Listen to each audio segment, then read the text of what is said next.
Hey guys, I'm Melinda. I'm an attorney, melindaschmucklaw.com, and this is my legal advice kind of show hanging out called The Other Side of the Bar. So, I don't know if you guys can hear my dog barking. Today's like a bad day. We're going to try it. I'm going to see how it goes, but I've got a whiny 3-year-old and a barking dog right now, so we'll see. But anyways, I'll just hang out. I don't know, maybe there's people coming on. Sometimes people say that the Facebook live setting doesn't show up.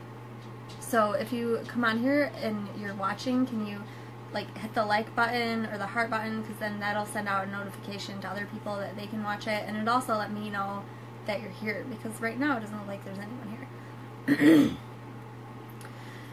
So, I thought tonight we would talk a little bit about some of the changes that I've made at the law firm and where I'm going in the future with it. It's really cool. It's really exciting. Doing things like these live videos and stuff are the direction that I want to go with it. There's not a lot of attorneys doing things this way, or how I plan on doing things in the future. And so it's kind of a cool story about how I came up with this idea and where it's kind of led me. So I'll go through some of that, and then I'll kind of talk about also like what inspired me to do things this way. So that's a good story. It involves me going to jail, so stay tuned for that if you want to hear that story. It's not that interesting, but anyways, so welcome to the show.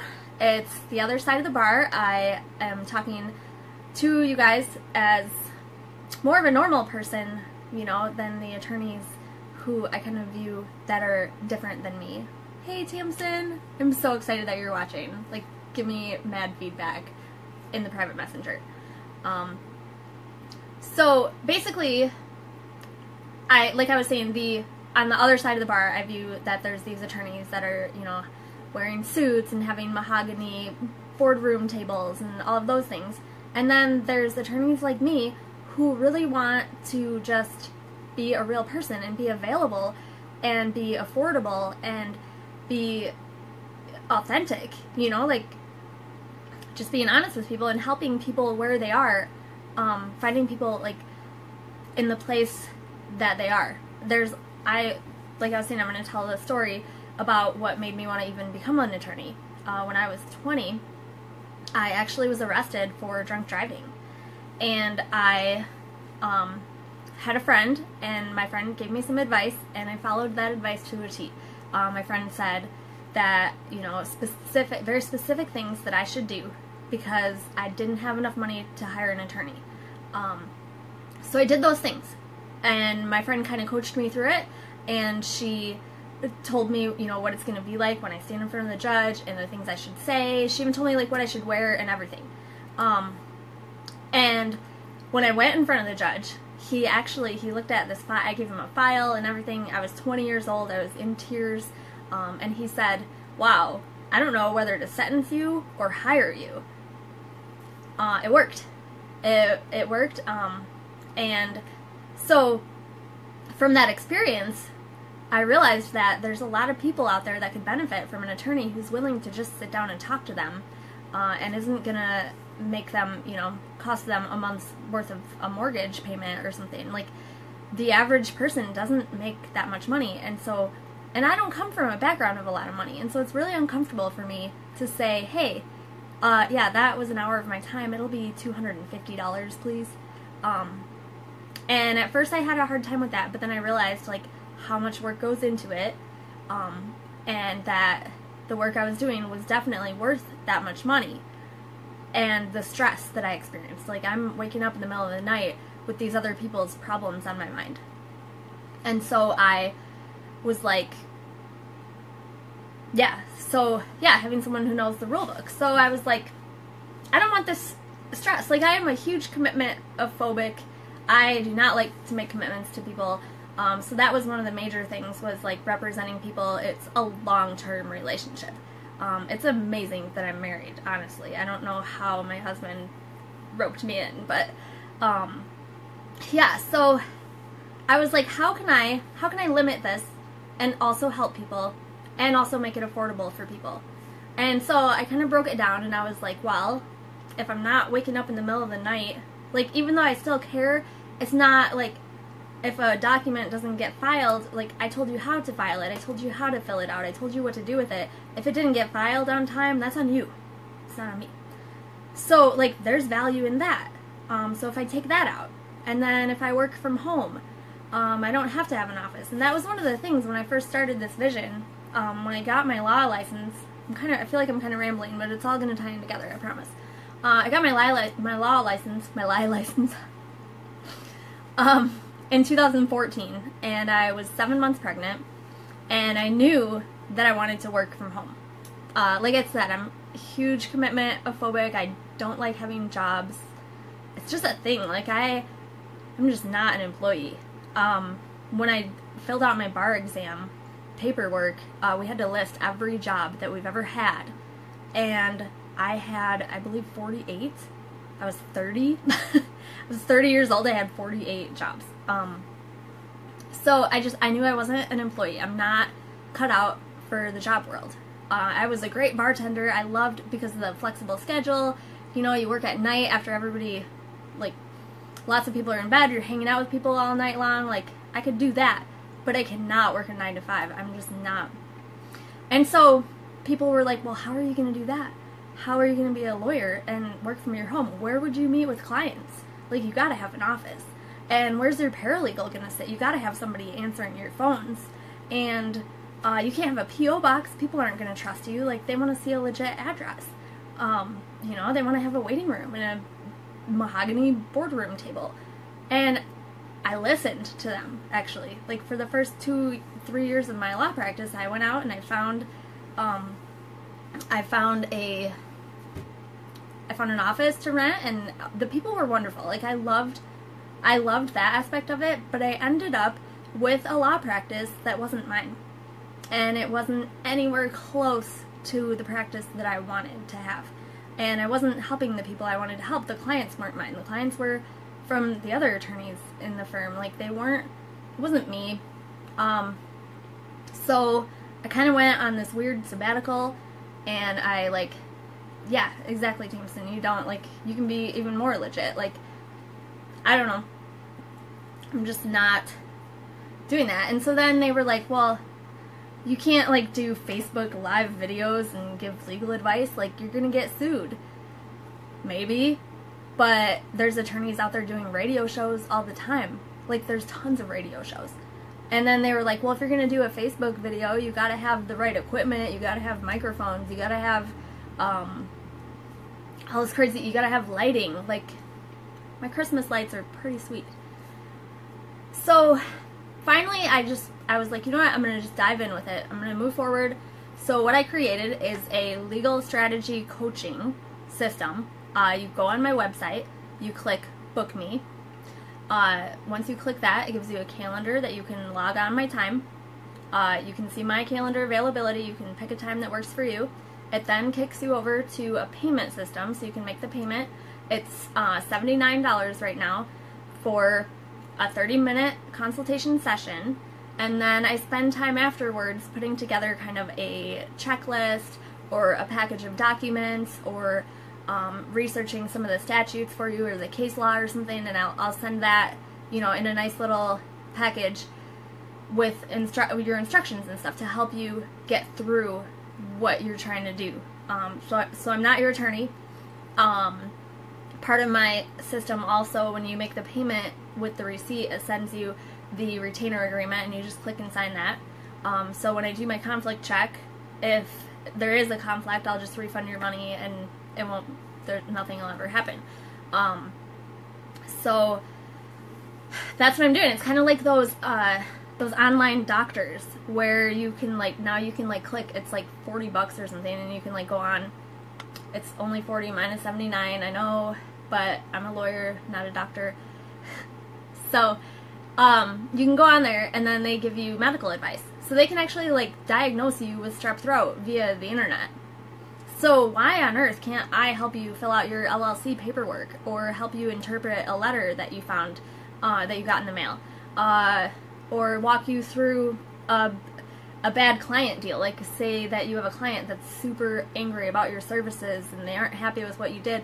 I can walk you through that. I can look at your client contracts and tell you whether or not I think that they're going to be strong.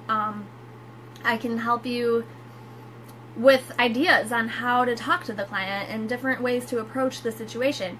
And that's what I love doing. Like, I found that out when I was in law school, actually. I worked in the clinic, which we were allowed to represent people under the authority of another attorney.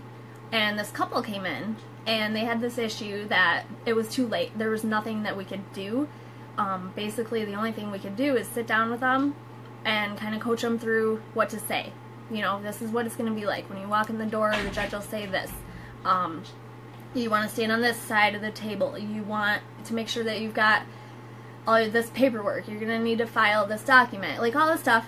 And it was so awesome because we gave them strength. Like, we gave them power. And they left with a confidence that they had never experienced before. And then they went to court, and it went well. And they called, and they were like, we just want to say thank you so much. Because that was awesome. Like, and that sometimes is all people need. Like, the court system is not that complicated. And really, I think that the value in paying, you know, an attorney full hourly rate with a retainer that is, you know, more than your car is worth. I think that the value is there definitely for specific situations, but for a lot of things, if you're like me, I love to figure them out by myself. Just like when I got that drunk driving when I was 20, you know, I figured it out myself. I talked to someone, I followed the directions. I did the same thing when I was in early undergrad with a landlord-tenant issue that I had. It was an apartment, and they were trying to charge me for the carpet that got ruined. It did get ruined, but they wanted me to replace the entire brand new carpet, and I knew that couldn't possibly be right. But there was no one for me to call. Like, I totally would have paid someone $70 to call them on the phone and just, like, chat with them. Or now we've got these I do Zoom calls, too, so we can see each other face-to-face when we're talking, which is so cool. And you can, like, email me the documents and PDFs. Like, they didn't really have that kind of stuff. I'm not that old, but technology just, people didn't have that then. I didn't have a clue how to email my lease to an attorney and have them review it and have them call me and tell me what I should do, and that probably would have cost me a lot of money. So that's what I'm hoping to do, is just provide services to people who just need help and guidance and just need a little bit of background information on what they're trying to accomplish, or how they're trying to, you know, defend themselves. Like, if you have a drunk driving and you can't afford an attorney, you know, I might tell people, yeah, you need an attorney. It's not going to be me. I'm not going to represent people except for evictions. I'm not going to represent people in court or anything like that, but I'll refer people to other attorneys. And then the other side of it is that there's just this really cool stuff that people are doing online now with videos and making these courses and stuff, so I can actually create like an entire estate planning package that you can just buy once and watch the videos and fill out the paperwork. Barbara's saying if she can't sit in front of the face, no thanks. Do you mean like in being in person? Some people do prefer that. Like, some people prefer an in-person meeting. But that's how I keep the cost low, is that I don't have travel time. I don't have, you know, you don't have to take the time out of your day to come and meet. I don't have overhead for an office. So that's how I'm able to provide the that service of, you know, legal coaching instead of legal representation at a lower rate for lower prices. So yeah, I'm excited about it. Like, I think it's gonna be awesome. So yeah, and then what do you guys have any questions? Is there anything? I got a couple questions in my messages this week. It's kind of a slow week because of the holiday, I think. I know, like, I spent a lot of time with my family and everything, so I wasn't really thinking legal issues. But yeah, so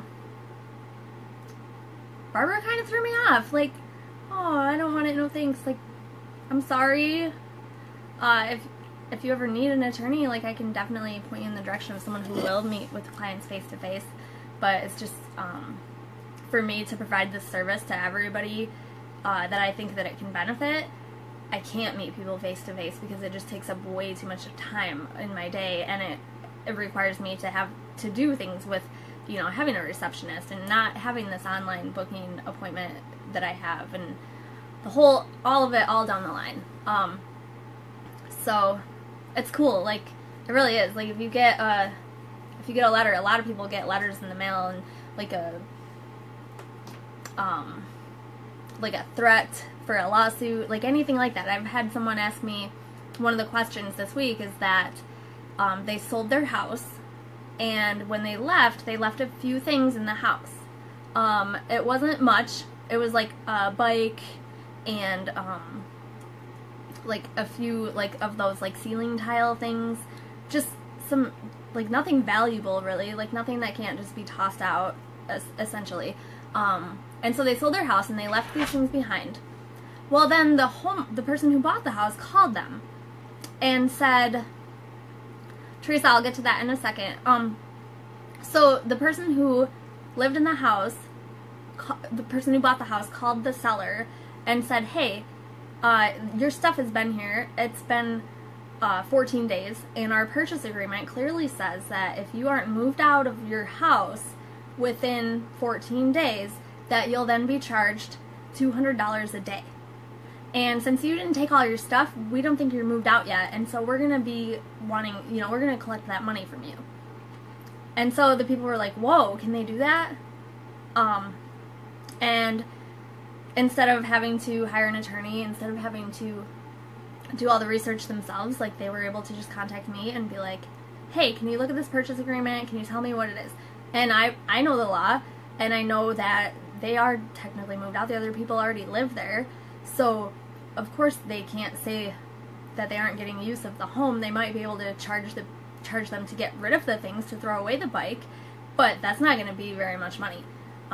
These people were totally bluffing and just trying to scam my friends out of money. So, that's the kind of thing that I want to serve people doing. Teresa says, if you get hurt at school, if your child gets hurt at school, who is responsible? That's an it depends answer. It's going to depend on how how the child was hurt. Was the child hurt because another student pushed them? Was the child hurt because, you know, they slipped on some ice, you know, and if the ice is there, was the school aware of it? Is it open and obvious? Is it a premises liability issue? Or was it just an accident? It might be nobody's fault. If the child is the victim of bullying, then you've got like a whole nother situation to deal with.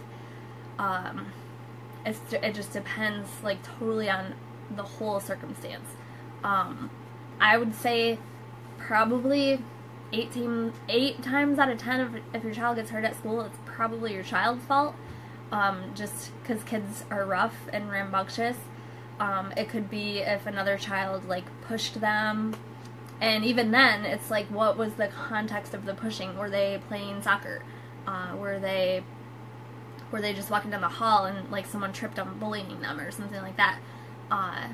So, yeah, that depends on a lot of different circumstances. But most of the time, I would say it's probably the child's fault. And in limited situations, it could be a personal, a premises liability, or like a personal tort. They call it a personal tort, like a battery, or something like that. So, yeah, that's a good question. I saw someone had, today their child had been pushed by another child and they hit their face. He tripped over a chair and a kid fell on. Yeah, so that's probably nobody's fault. That sounds like it was just an accident. I hope he's okay. I hope they're both okay, and that sounds like kids being clumsy. But without more information, that's just, you know, from those 2 sentences, that's what my opinion is. So, is there any other questions? Did you guys have a good Thanksgiving? Was that good? Trying to find where I was. Okay, so I have a little outline because I was kind of nervous today. Like, I don't usually get nervous about going live, but for some, like, I had a whole week to work up to it. Usually I just go live like last week. It was totally spontaneous. I just was like, hey, I'm just gonna start like this video and see how it goes. And so I had no time to prepare. I had nothing going on, and so now I've been waiting a week to do this again. But I'm gonna keep going. I'm gonna keep doing it every single week. It's about the consistency, and I think it's gonna be awesome. Like, I am so excited. I've had people booking. I helped someone start a nonprofit. I helped someone run their divorce case. I helped someone, what was the other one? Oh, helping them with, they wanted to start a business, and so I'm working on right now some information for them about patents and copyrights and things like that. So it's been a really fun week, and I enjoy it. Like, that's the part I love, is talking to the clients and sharing my knowledge. It's one of those things they say, like, oh, I could talk about this all day, and I could, and it's really great. And then it gives them empowerment, and it gives them value, so the next time it happens, like, they know how to approach a situation. And I'm really excited about doing this business stuff and nonprofit stuff, especially because I totally think everyone should be self-employed. I absolutely believe from the bottom of my heart that it's more secure and it's more profitable and more rewarding to be self-employed than it is to work for an employer. Michigan's an at-will state, and so you can be fired for anything. Like, how do people think that that's more secure than going out there and, like, foraging and hunting for your own food, essentially, and bringing in your own money and having control over that? I think it's amazing. And when people decide to make that jump, especially when they're in, like, situations like mine, where I didn't want a job. I know that I will never be. I actually had a job a couple weeks ago. I tried it, and I lasted 3 days, and it's like my skin starts crawling and my blood feels heavy. It's no good. It's just no good for me. So hopefully, like, this takes off and my idea runs and it'll go well. So, if I totally rambled on for 23 minutes. I'm just looking at my notes really quick. So yeah, I think I covered everything that I wanted to share about the law firm and everything. I'm sorry I didn't get to give like a ton of legal advice, but I hope that by explaining the services that I offer, it'll kind of motivate more people to ask more questions, because that's the kind of stuff that I'll be doing on the show. Is when people email me and send me questions and stuff, I'll discuss those principles over the show. So basically you're getting a free $79 session if you ask me a question on Facebook. You can just send a message to the law firm Facebook page, and then I'll go over the topics that I get and find something that's applicable to everyone. So I hope you guys have a good night, and we'll see you guys next week, okay? Thanks. Bye.